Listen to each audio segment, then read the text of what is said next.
The stars had always called to humanity.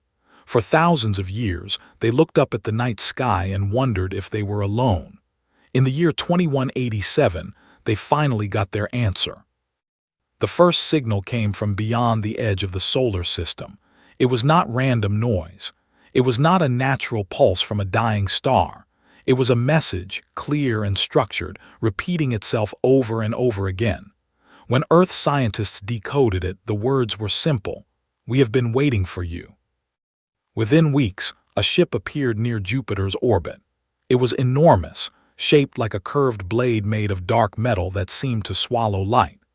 The ship belonged to the Valith hegemony, an ancient insectoid species that had traveled the stars for over 10,000 years. They came with an invitation. The Galactic Council, a governing body of 43 spacefaring species, wanted to meet the newest members of the cosmic family. Earth's government moved fast. They formed the United Terran Navy just 3 years earlier, after humanity cracked the secret of faster-than-light travel using something they called the slipstream drive. It was rough technology, still young, but it worked. Now they had a reason to use it. Admiral Cale Morrow was chosen to lead the diplomatic flotilla. He was a tall man with gray hair cut short and deep lines on his face that told stories of a lifetime spent in service. He had fought in the last wars on Earth before the planet unified, and he carried the weight of those memories in his eyes. Beside him stood Ambassador Lena Vasquez, a sharp woman with dark eyes and a mind that could untangle any lie. She had spent 20 years negotiating between Earth's most stubborn nations. Now she would speak for all of humanity. Their fleet of 12 ships jumped through Slipstream and arrived at Ethira Prime, the capital of the Galactic Council. It was not a planet. It was a station the size of a small moon, built over thousands of years by dozens of species. Towers of crystal and metal rose from its surface. Ships of every shape and color drifted around it like fish around a reef. It was the most beautiful thing any human had ever seen. The council welcomed them in a great hall that could hold 100,000 beings. Representatives from all 43 species filled the seats, each one stranger than the last. There were tall, thin creatures made of what looked like living glass. There were beings that floated in clouds of gas, communicating through flashes of color. And at the center of it all sat Prime Nexarch Shethal, the Valith leader who held the chair of the council. Shethal was terrifying to look at. He stood on 6 segmented legs, his body covered in black armor that was part of his own skin. His head was a cluster of compound eyes above a set of clicking mandibles, but when he spoke through the translator, his voice was warm and welcoming. "Humanity," he said, spreading his upper limbs wide. "We are honored. The galaxy grows richer with your presence." The council moved quickly. Too quickly, Vasquez thought. Normally, a new species spent decades or even centuries as an observer before being granted full membership. But the council offered Earth a fast path. Full membership within a year, trade agreements, technology sharing, and best of all, a gift, a garden world called Talvera 3, a beautiful planet with blue oceans and green forests, perfect for human life. It was located in a quiet sector far from the busy trade lanes, a place where humanity could grow. Vasquez did not trust it. She had spent her entire career reading the hidden meaning behind generous offers, and this one screamed of something buried underneath. She told Earth's Senate as much in a private transmission.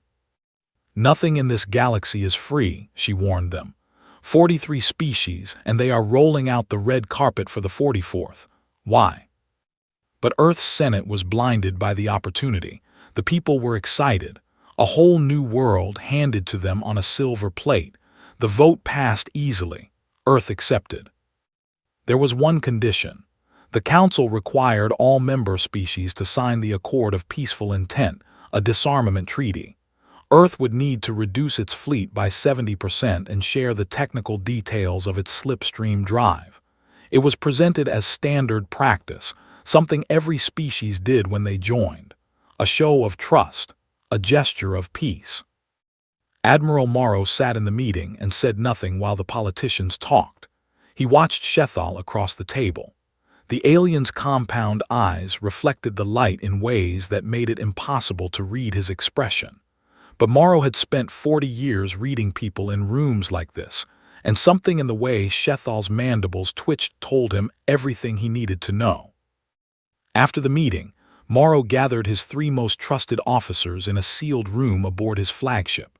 Captain Rin Tanaka was a small woman with sharp features and a tactical mind that worked like a computer. Commander Des Akafer was built like a wall, quiet and watchful, the best intelligence officer Earth had ever produced. Chief Engineer Sable Richter was a red-haired woman who could build a weapon out of scrap metal and a prayer. "I don't care what the Senate says," Morrow told them. "Something is wrong here. I can feel it in my bones." Tanaka nodded. "The fast-track membership is unusual. Every record I have found shows that the last species to join waited 200 years.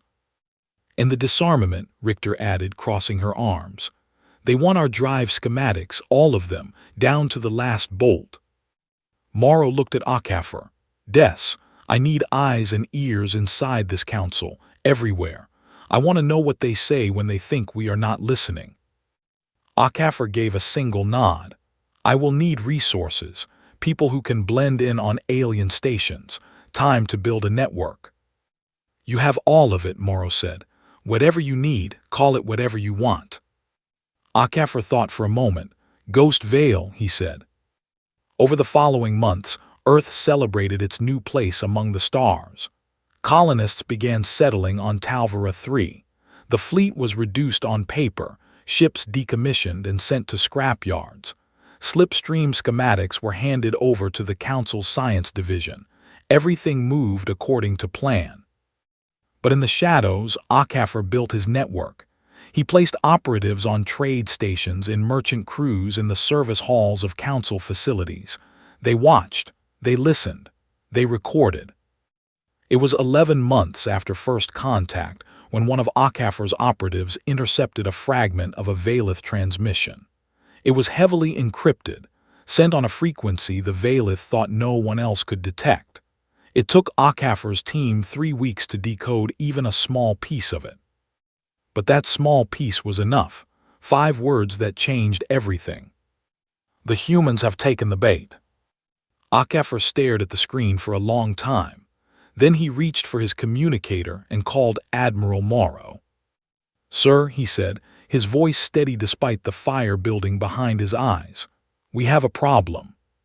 14 months had passed since humanity joined the Galactic Council. Talvera 3 was no longer an empty paradise. Cities had risen along its coastlines. Farms stretched across its valleys. Schools were filled with children who had never known Earth, born under an alien sun with alien stars above their heads. 2.3 million people called Talvera 3 home, and they loved it. Commander Akafer had not slept properly in weeks. Since the intercepted message, his Ghost Veil operatives had been working around the clock, digging deeper into the Council's hidden communications. Every piece they uncovered made the picture worse.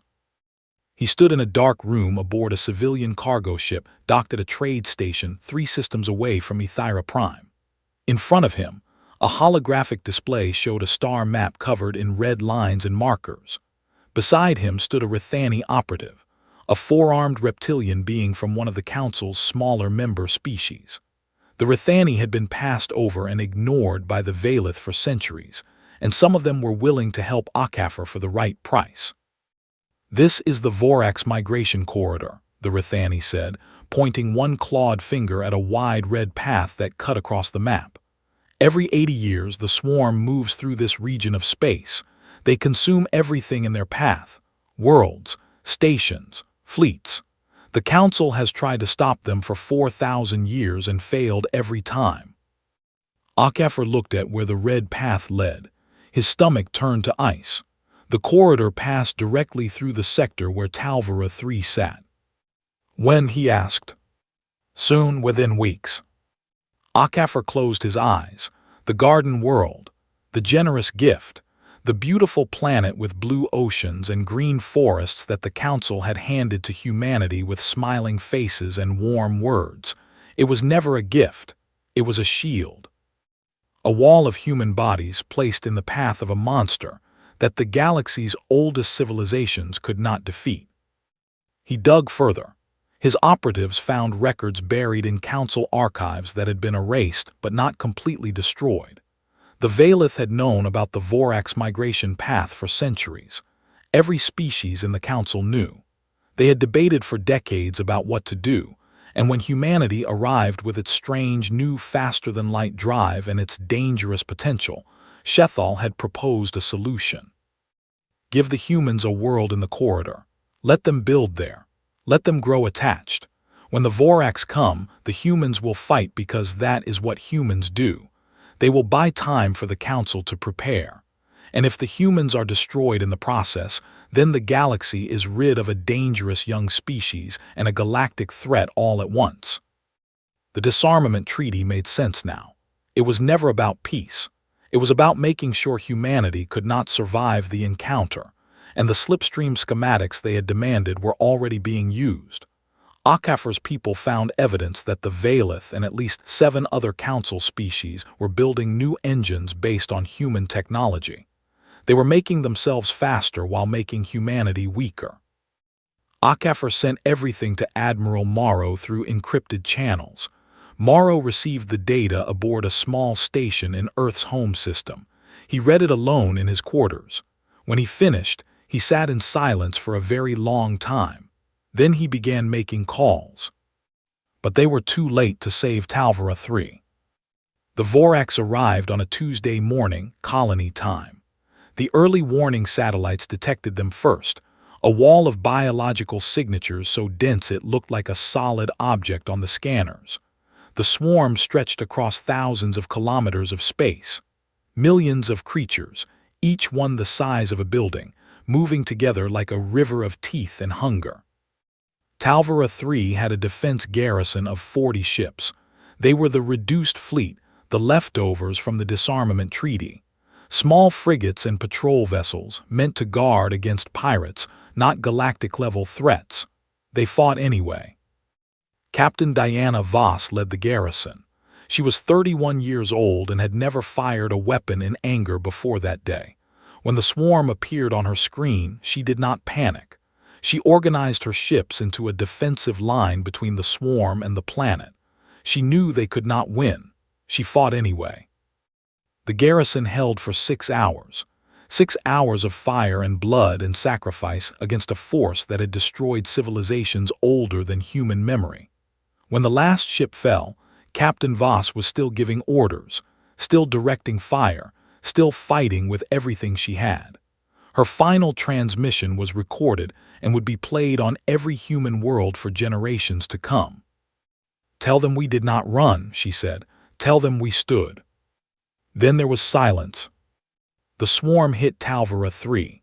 The colony had no planetary shields. The ground defenses lasted minutes. The Vorax moved through the cities like fire through dry grass. 2.3 million people, families, children, scientists, farmers, teachers, builders, people who had come to this world with hope in their hearts and trust in the galaxy's promise. Gone in 11 hours. Distress signals screamed across every communication channel in the sector.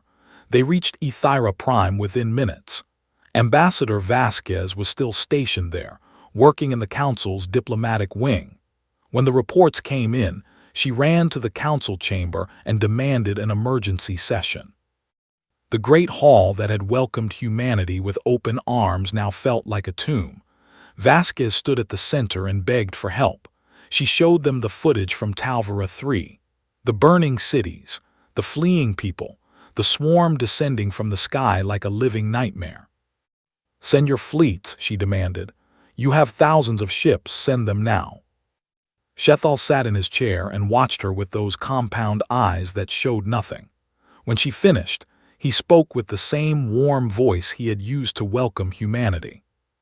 "Ambassador Vasquez, the Council grieves deeply for your loss. This is a terrible tragedy. However, the Vorax swarm is an unpredictable natural disaster. Mobilizing a combined fleet requires time. There are procedures, protocols.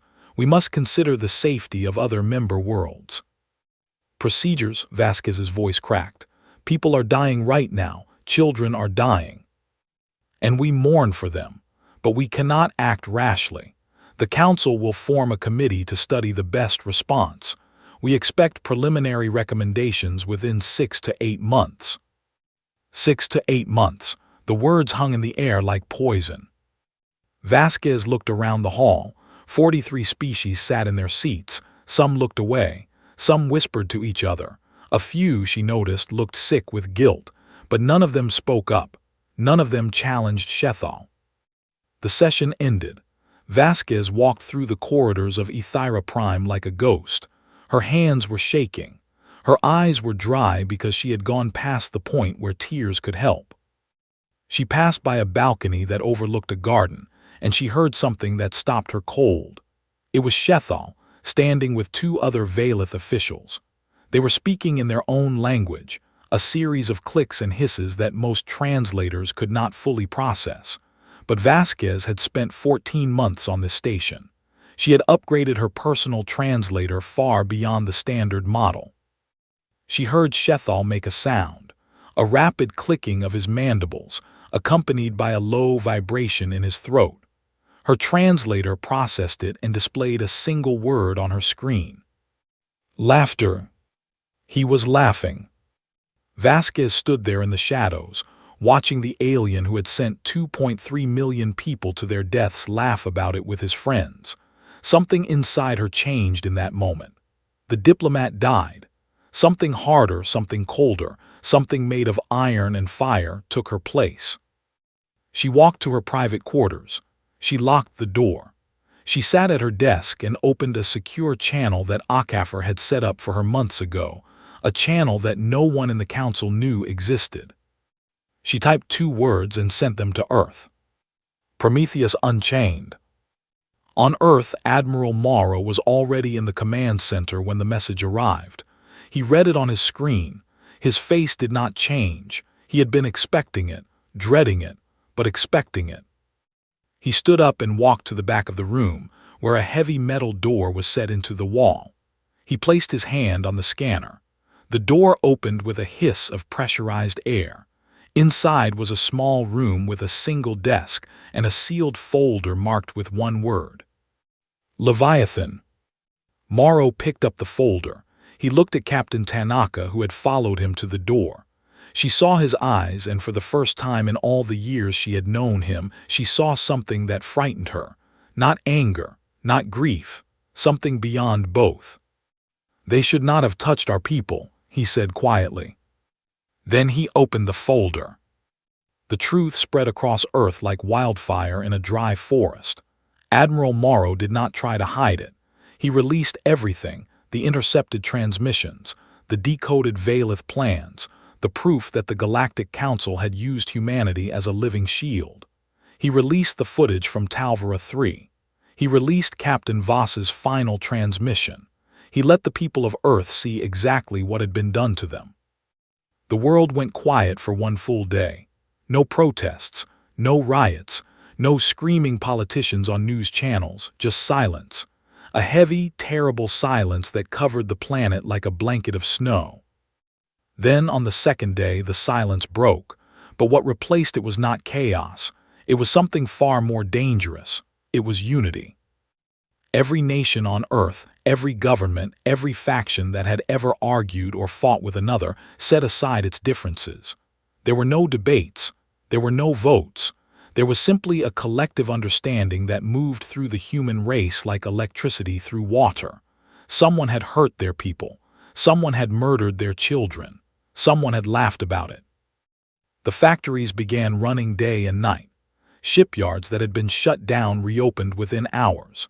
Engineers, scientists, soldiers, and workers from every corner of the planet reported for duty without being asked. Old rivals shook hands and got to work. Earth had not been this united since the first days of the species, when small groups of humans huddled together around fires and protected each other from the dark. Admiral Morrow stood in the command center of the United Terran Navy's headquarters, buried deep beneath a mountain on Earth. Around him, screens covered every wall, showing reports from across the solar system. Captain Tanaka stood at his right side. Commander Akafor and Chief Engineer Richter were connected through secure channels from their positions across human space. "It is time to show them what we have been building," Morrow said. Operation Leviathan was his greatest secret. When the Senate had ordered the fleet reduced by 70%, Morrow had followed the order on paper. Ships were officially decommissioned. Records were filed. Inspectors were given tour of empty dockyards and abandoned vessels. But the ships never went to the scrapyard. Richter had been the architect of the deception. Over 14 months, her engineering teams had quietly moved every decommissioned ship to hidden facilities carved into asteroids in the Oort cloud, the vast, dark region at the edge of the solar system where no one ever looked. There, in secret, they did not just store the ships. They rebuilt them. Every vessel was stripped down and rebuilt from the inside out. New armor, new weapons, new engines. The slipstream drives that Earth had shared with the Council were real, but they were not the best ones. Richter had kept the newest generation of drives off the schematics entirely. The drives Earth gave away were good. The drives Earth kept were 3 times faster and twice as efficient. But the ships were only part of it. The real surprise was the 12 new vessels that Richter's teams had been constructing in the deepest, most hidden facilities. They were called Leviathan-class dreadnoughts, and nothing like them had ever existed in the galaxy. Each one was over 4 kilometers long. Their hulls were layered with adaptive armor that could redistribute its density in real time, hardening at the point of impact faster than any weapon could penetrate. They carried kinetic lance arrays, weapons that fired solid projectiles at a fraction of the speed of light, turning simple metal rods into planet-cracking hammers. They carried singularity torpedoes, devices that created tiny, short-lived black holes at the point of detonation, swallowing everything within a radius of several kilometers. And they carried something no other species had ever developed: adaptive combat AI. Every human warship was linked to an artificial intelligence that learned during battle. It studied enemy tactics, predicted movements, adjusted strategies, and shared everything it learned with every other ship in the fleet in real time. The longer a battle lasted, the smarter the human fleet became.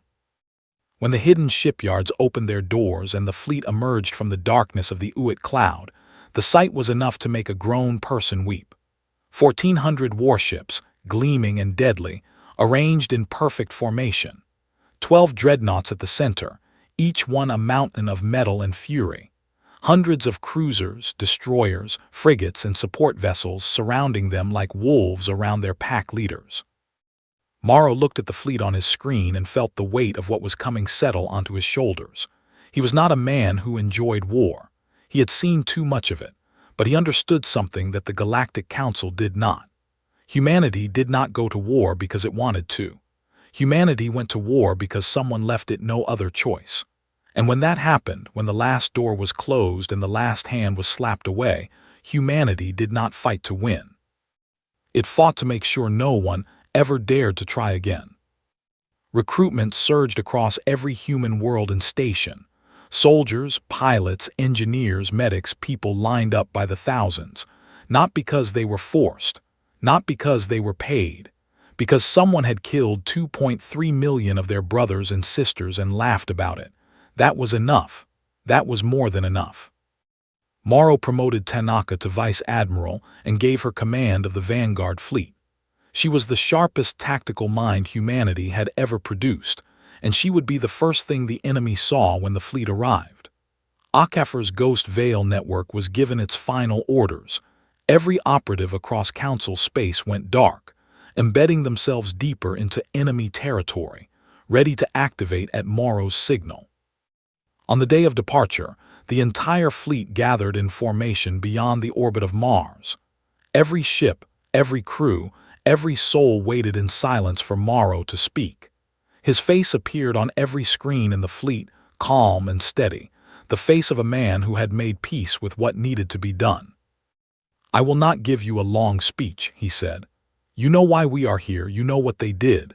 They invited us to their table, they smiled at us. They shook our hands, and then they sent our families to die so they would not have to fight their own battles. They stole our technology, they weakened our defenses, and when our people screamed for help, they formed a committee." He paused. The silence across the fleet was absolute. "We are not going to negotiate. We are not going to file a complaint. We are not going to ask for justice from the same people who sold us to the slaughter. We are going to go out there, and we are going to teach every species in that council what it means to betray the trust of the human race. And when we are done, no one in this galaxy will ever make the mistake of thinking that humanity is weak. Not ever again." The fleet acknowledged.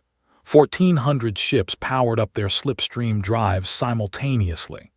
The energy signature was so massive that it bent the light around the fleet, creating a halo of blue-white fire that could be seen from Earth's surface with the naked eye.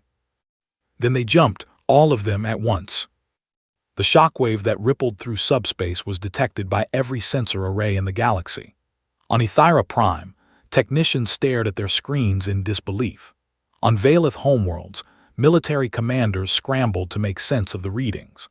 On 100 alien worlds, beings of every shape and form looked at their instruments and saw something they had never seen before: 1,400 slipstream signatures, moving together like a single entity, heading straight for Council space. On Ethira Prime, a Valeth technician ran to Prime Nexarch Shethal with the sensor data. Shethal looked at the readings. He looked at the direction of travel. He looked at the estimated size of the fleet. For the first time in his long life, his mandibles did not click with amusement. They did not click at all. They were frozen in place, locked tight, the way a Valeth's body reacted to one specific emotion that their species had not felt in 10,000 years of dominance. Fear. The humans were coming, and they were bringing everything they had. The galaxy expected humanity to fly straight to Ethira Prime and burn it to ashes. Every council strategist, every Valeth war planner, every military mind across 43 species predicted a direct attack driven by blind rage. They positioned their combined fleets around the capital station and prepared for a siege. Admiral Morrow did not go to Ethira Prime. He went to the Vorax. The decision confused everyone except the people who knew him. Morrow was not a man who acted on emotion. He was a man who acted on principle. And his principle was simple: before you punish the ones who set the trap, you kill the monster they used as their weapon.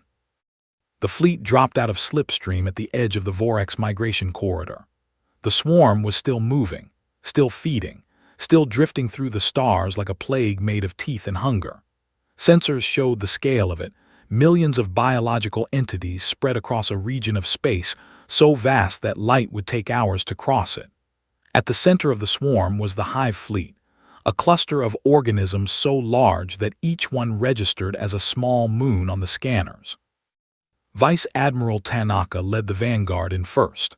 Her flagship, the cruiser Iron Resolve, pushed ahead of the formation and drew the attention of the swarm's outer scouts. The Vorax reacted the way they always did. They turned toward the nearest source of energy and attacked in overwhelming numbers. But Tanaka had studied every record of every Vorax encounter in Council history. She knew their patterns better than the species who had fought them for 4,000 years. The Vorax were not intelligent in the way that thinking beings were intelligent. They were instinct given form, driven by hunger and a basic swarm logic that could be predicted if you watched closely enough. She pulled her vanguard back in a controlled retreat, drawing the outer swarm away from the core. The Vorax followed, pouring after her ships like water through a broken dam. They stretched themselves thin, exactly as she wanted. Then Morrow brought in the main fleet. The Leviathan dreadnoughts fired their kinetic lance arrays into the exposed heart of the swarm.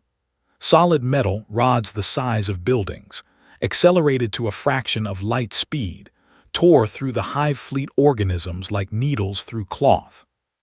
The singularity torpedoes followed, each one creating a brief point of infinite gravity that pulled thousands of Vorax creatures into a space the size of a fist before collapsing.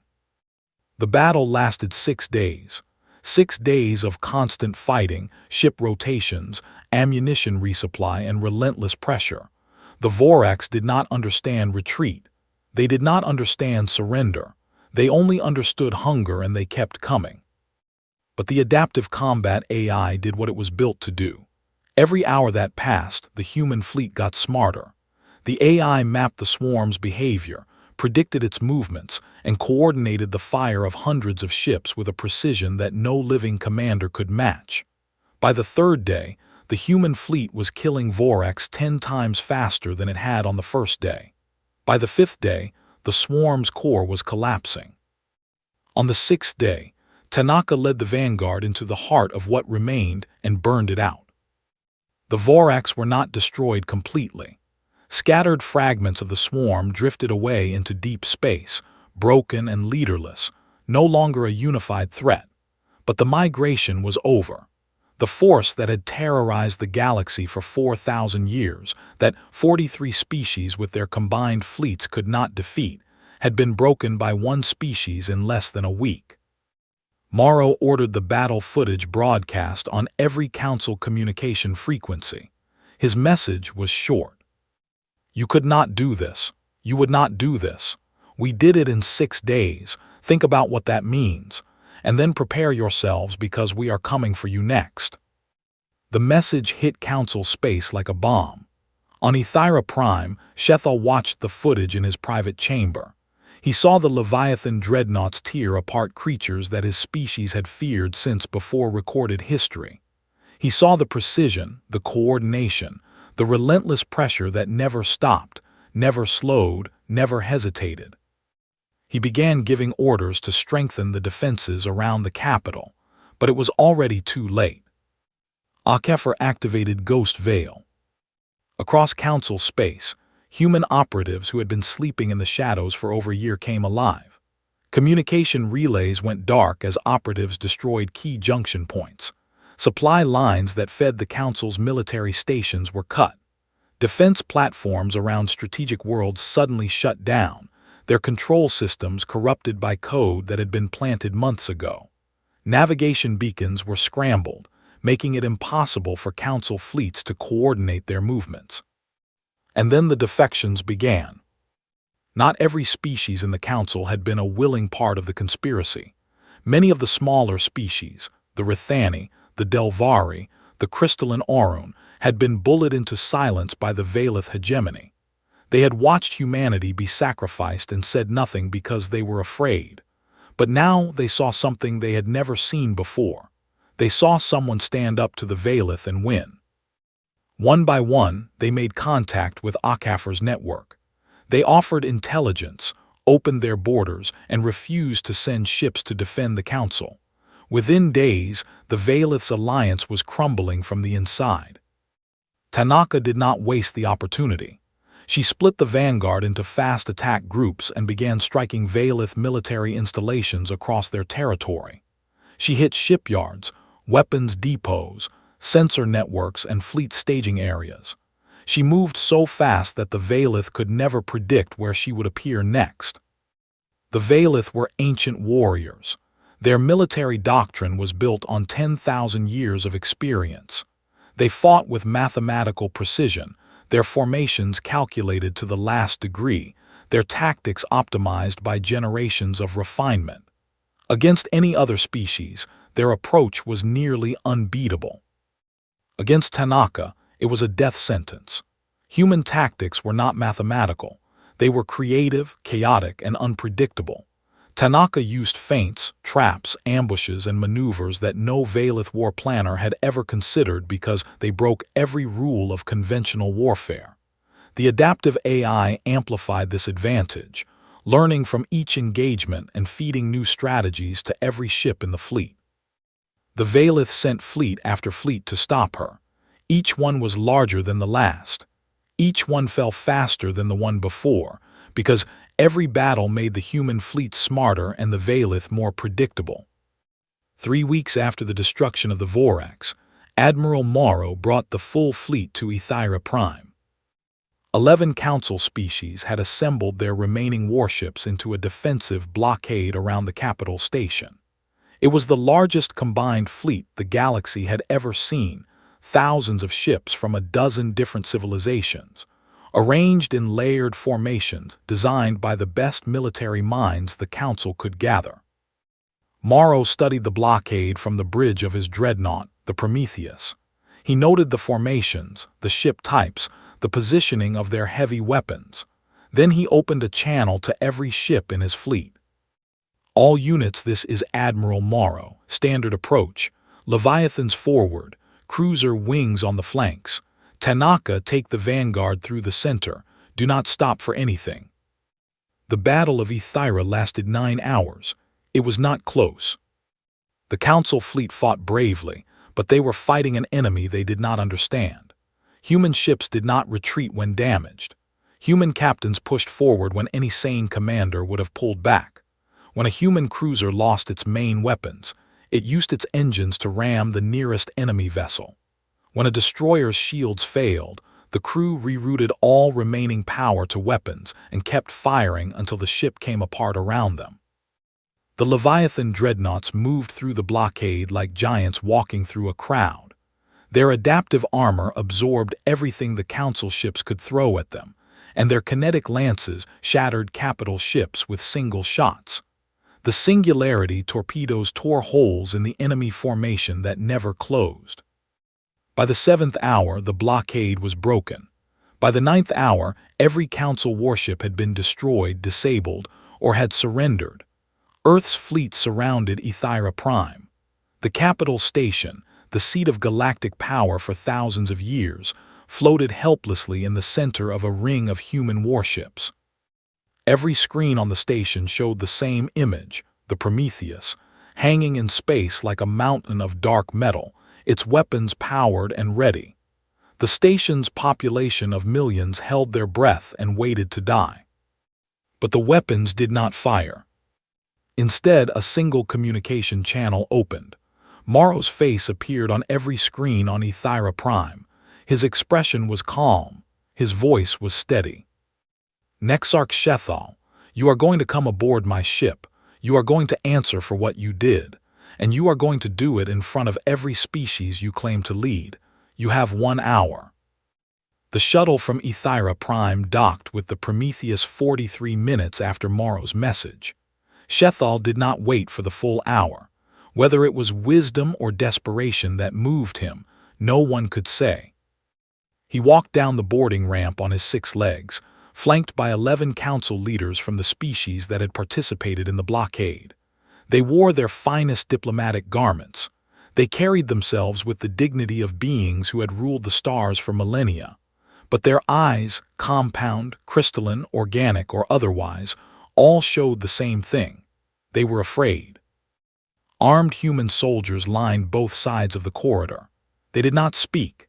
They did not need to. Their silence was louder than any threat. The delegation was escorted through the massive corridors of the Prometheus, past weapons arrays and armored bulkheads, past crews who stopped their work to watch the aliens walk by with cold, steady gazes. They were brought to the main hangar bay, the largest open space on the dreadnought. It had been transformed. The fighters and equipment that normally filled the space had been cleared away. In their place stood rows of seats arranged in a wide circle like an arena, and those seats were filled. Representatives from every species in the galaxy were there. Not just the Council loyalists, the Rithani, the Delvari, the Aurun, and every other species that had defected to humanity's side were seated together with the rest. Ambassadors, military leaders, scientists, and civilians from dozens of worlds, all gathered in the belly of a human warship to witness what came next. At the center of the circle stood a single podium. Behind it, Ambassador Lena Vasquez waited. She looked different from the woman who had begged the Council for help months ago. The softness was gone from her face. Her dark eyes were hard as stone. She stood straight, her hands flat on the podium, and when Shethal entered the room, she did not flinch. "Sit down," she said. It was not a request. Shethal and his delegation were directed to seats at the front of the circle, facing the podium and the gallery of witnesses. The room fell silent. Every being present understood that they were witnessing something historic. The old order was ending. What replaced it would be decided in this room. Vasquez began. She activated a holographic display that filled the center of the arena with images, documents, and recordings. She presented everything. The original Valith planned to use humanity as a sacrificial buffer, the manipulated fast-track membership, the disarmament treaty designed to weaken Earth's defenses, the stolen slipstream technology, and the secret military buildup by Council species. The internal communications proving that Shethal and senior Council officials knew about the Vorax migration and deliberately placed humans in its path. She showed the footage from Talvera 3, the burning cities, the screaming people, the children running through streets that were being torn apart by monsters the size of buildings. She showed Captain Voss's final transmission, and the hangar bay was so quiet that every click of Shethal's mandibles sounded like gunshots in the silence. She showed the intercepted recording of Shethal laughing. The sound filled the arena. That rapid clicking of mandibles, that low vibration of alien amusement, broadcast for every species to hear. Some of the alien delegates looked away in shame. Others stared at Shethal with expressions that needed no translator. 2.3 million people, Vasquez said when the recording ended.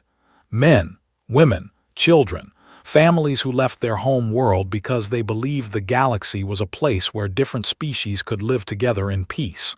They trusted you, we trusted you, and you sent them to die because it was convenient. She let the words hang in the air. Shethal stood.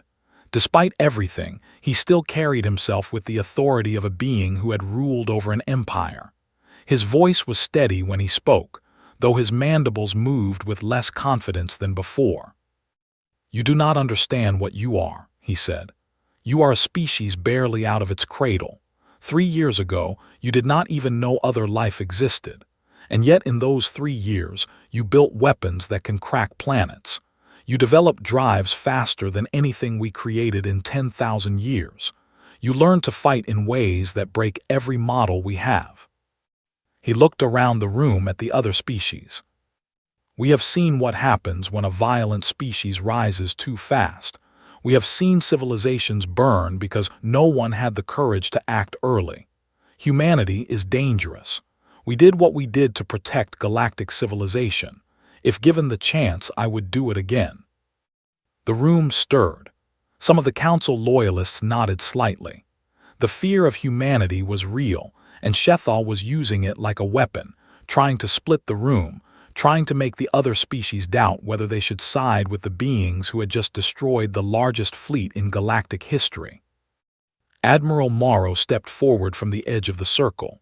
He had been standing quietly in the shadows, watching, letting Vasquez lead. But now he moved into the light, and every eye in the room turned to him. He stopped a few meters from Shethal. The two of them stood face to face, the human admiral and the alien Nexarch, the soldier and the schemer, the species that had been betrayed and the species that had done the betraying. "You are right about one thing," Morrow said. His voice was quiet, the kind of quiet that makes people lean forward to listen. "We are dangerous. We have always been dangerous.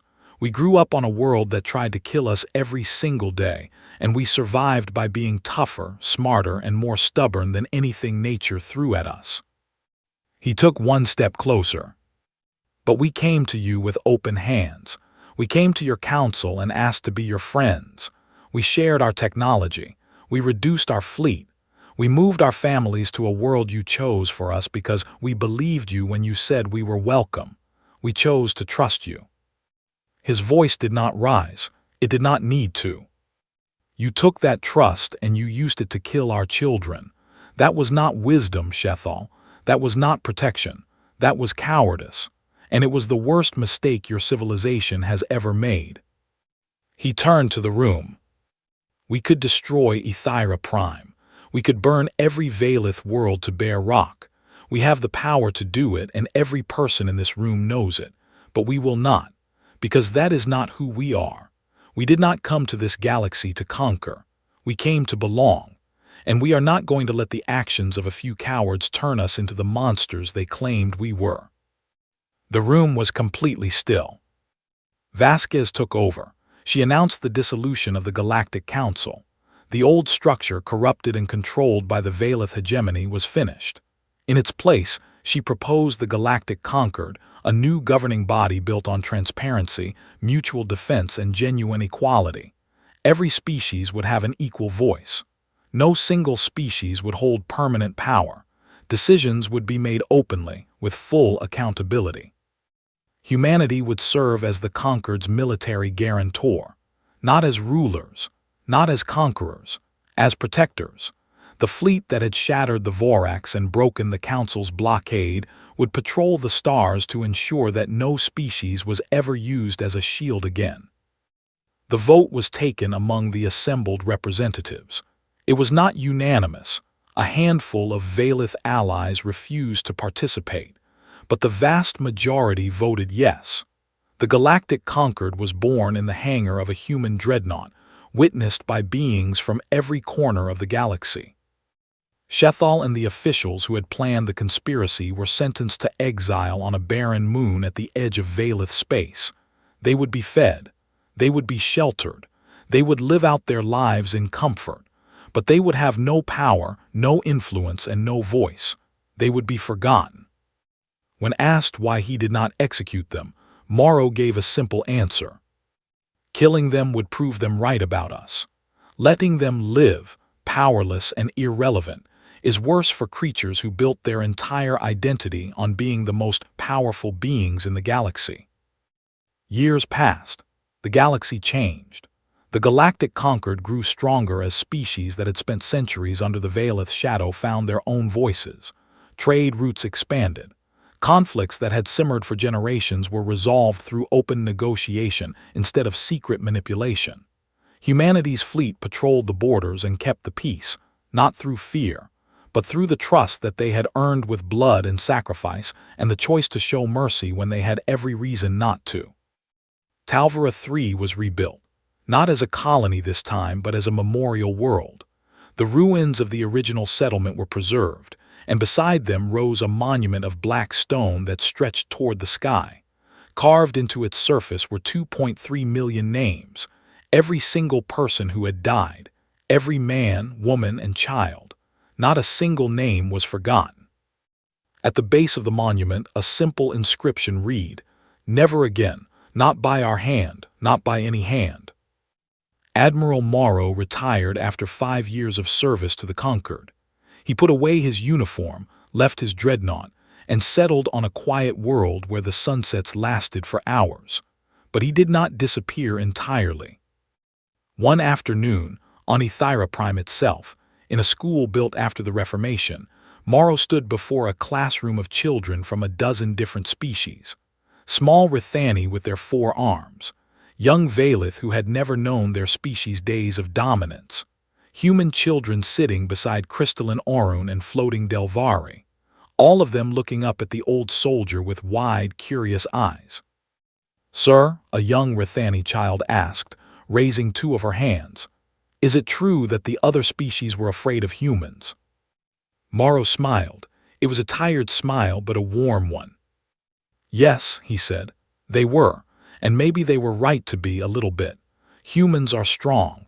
We build things fast and we fight hard and we do not give up, even when we probably should." He looked around the room at all those young faces. But that is not the most important thing about us. The most important thing is that we choose what to do with that strength. We could have destroyed everything. We could have ruled the galaxy with fear and force. But we chose something harder. We chose to build something better. We chose to protect the people who could not protect themselves, even the ones who had hurt us. He leaned forward slightly. The galaxy called us young, called us naive, but we taught them something their ancient civilizations had forgotten. You do not survive by being the strongest. You survive by being the kind of people others can trust. And if someone breaks that trust—" He paused, and the old fire flickered behind his eyes one last time. "Then you show them just how strong you really are." The children nodded, not fully understanding the weight of his words, but feeling the truth in them the way children always do. Outside the window, the stars burned steady and bright. Somewhere out there, human ships moved between them, keeping watch, keeping peace, making sure the darkness never touched the light again. The galaxy had learned its lesson. Humanity had taught it well.